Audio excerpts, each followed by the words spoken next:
जो तुम चाहते हो वह तुम्हें क्यों नहीं मिल रहा?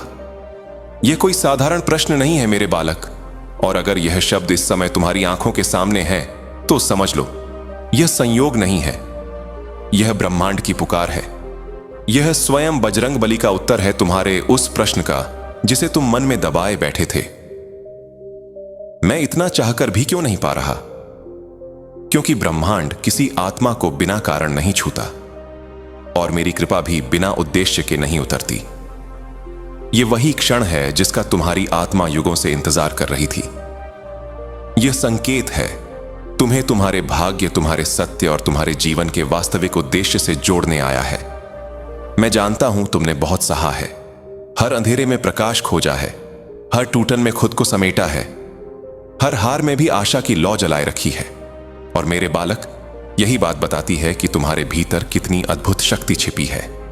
यही तो उस हनुमान तत्व का प्रमाण है जो तुम्हारे अंदर जाग रहा है। आज मैं तुम्हें वह रहस्य बताने जा रहा हूं जो सीधे तुम्हारे प्रश्न का उत्तर है। जो तुम चाहते हो वह क्यों नहीं मिल रहा? क्यों कई बार मांगने पर भी नहीं मिलता, और कभी कभी वह मिल जाता है जिसे तुमने मांगा तक नहीं था? क्योंकि प्रार्थना का अर्थ केवल मांगना नहीं होता।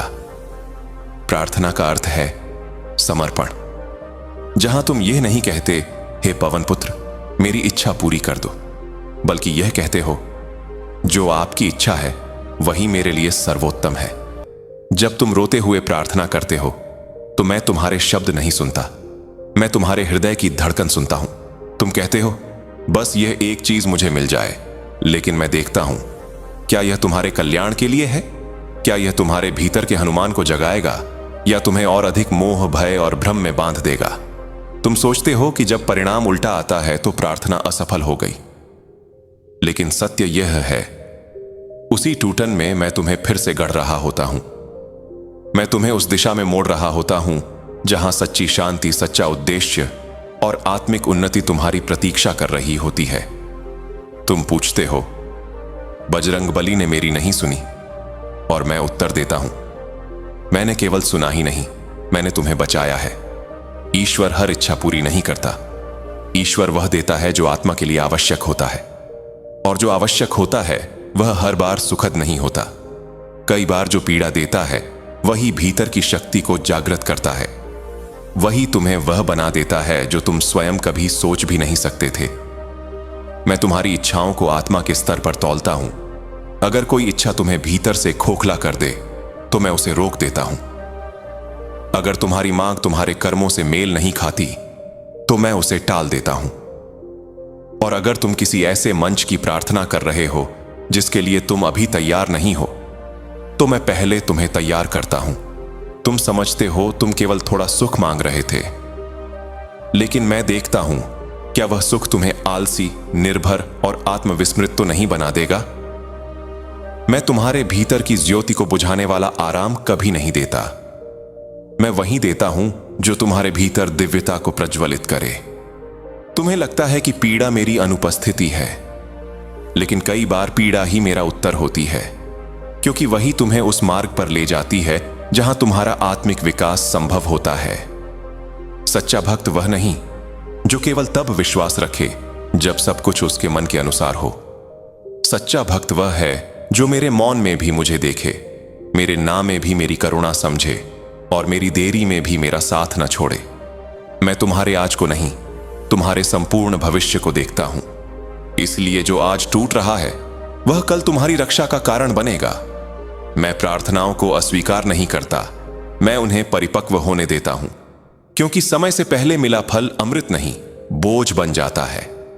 एक दिन तुम स्वयं कहोगे, धन्य है वह क्षण जब बजरंगबली ने मेरी बात नहीं मानी, क्योंकि तब तुम्हें दिखेगा कि जो नहीं मिला वही तुम्हें बचा गया। मेरी खामोशी उपेक्षा नहीं है, वह साधना है। जैसे अग्नि में तपकर सोना शुद्ध होता है। जब जीवन में तूफान आए तो समझ लेना वह शांति का अभाव नहीं, परिवर्तन की शुरुआत है। मैं कुछ छीनता नहीं, मैं केवल वही हटाता हूं जो तुम्हारी उन्नति में बाधा बन गया हो। मेरे लिए तुम्हारा हृदय तुम्हारी उपलब्धियों से अधिक मूल्यवान है।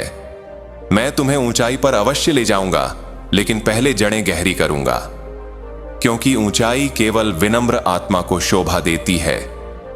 जो सबसे बड़ी इच्छा अब तक पूरी नहीं हुई वही सबसे बड़ा वरदान बनने वाली है, क्योंकि मैं अधूरा कुछ नहीं देता। मेरे उत्तर शब्दों में नहीं, घटनाओं में आते हैं। दरवाजों के बंद होने में, लोगों के दूर होने में, योजनाओं के टूटने में। और जो इसे समझ लेता है वह कह पाता है, मेरा बजरंगबली हर समय मेरे साथ था, बस उसकी भाषा अलग थी। जब सब कुछ छिन जाए तभी आत्मा मिलती है, तभी ईश्वर निकट आता है, तभी प्रार्थना मांग नहीं रहती, विलय बन जाती है। अब मांग मत करो, विश्वास करो, अब प्रश्न मत पूछो, समर्पण करो। और अगली बार जब कोई प्रार्थना पूरी ना हो तो मुस्कुराकर कहना, जो मेरे बजरंगबली ने किया वही मेरे लिए सर्वोत्तम था। यदि तुम यहां तक सुन पाए हो तो यह केवल एक वीडियो नहीं था, यह एक आत्मिक जागरण था। और यदि इन शब्दों ने तुम्हारे हृदय को छुआ है तो इन्हें आगे बढ़ाओ, क्योंकि कहीं कोई आत्मा आज अपने बजरंगबली की आवाज सुनने की प्रतीक्षा कर रही है।